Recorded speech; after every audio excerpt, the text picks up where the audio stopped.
भलरे पिस पिस करी काटिदेबी।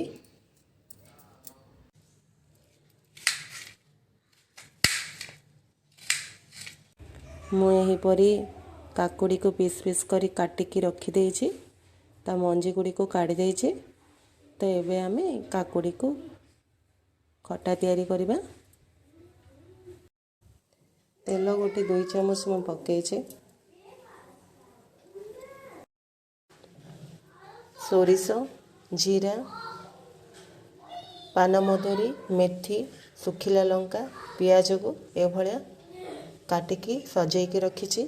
एक्चुअली पंचफुटण पकेबा कथा, किंतु मो पाखे पंचफुटण नाही, तो सेथिबाई मु एमती पकई दउछि। जदि आपनक पाखे पंचफुटण थिबो ताहले एमिति अलगा अलगा पकेबा किछि दरकार नाही, पंचफुटण पकेइले हे जिवो। फुटण को पकेइबा। तेलटी गरम होके आसिलानी, तो फुटण को आमे पके एथिरे मु सब फुटण को मिसई देछि। तो तेलटी गरम होके आसिलानी, तो एबे मु आमे सब फुटण पकेइ देबा। 2टा तेजपत्री पकोछि।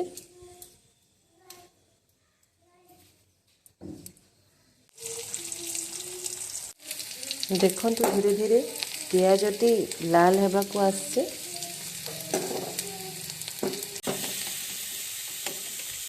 एबे आमे आधा चामच हळदी गुंड पकेइबा।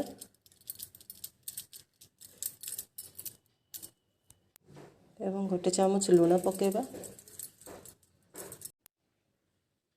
एवं आधा चामच लंका गुंड पकेइबा।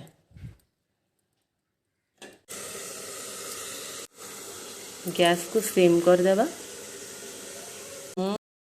केते सुंदर हमर पानी बाहर लानी एथिरो। तो काकुड़ीटा भलरे सिझी गलानी।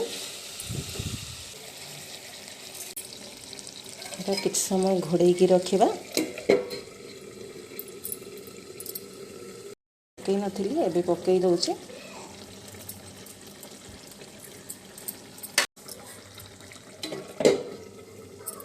एथिरे मु 1 चामच कॉर्नफ्लोर नेछि।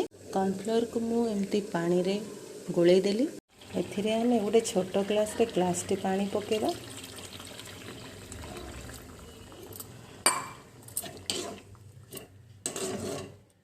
एथिरे मु टिके तेंतुली को पानी करके रखिछि। तेंतुली पानी टिके दे देबा खट्टा पाई।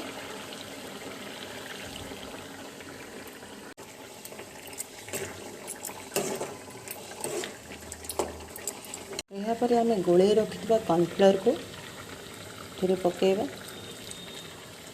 फिर हम किछि परिमाण रे कसूरी मेथी एथिरे पकेबा। को भाजी की गुंड करके रखिछु एथिरे पकेबा।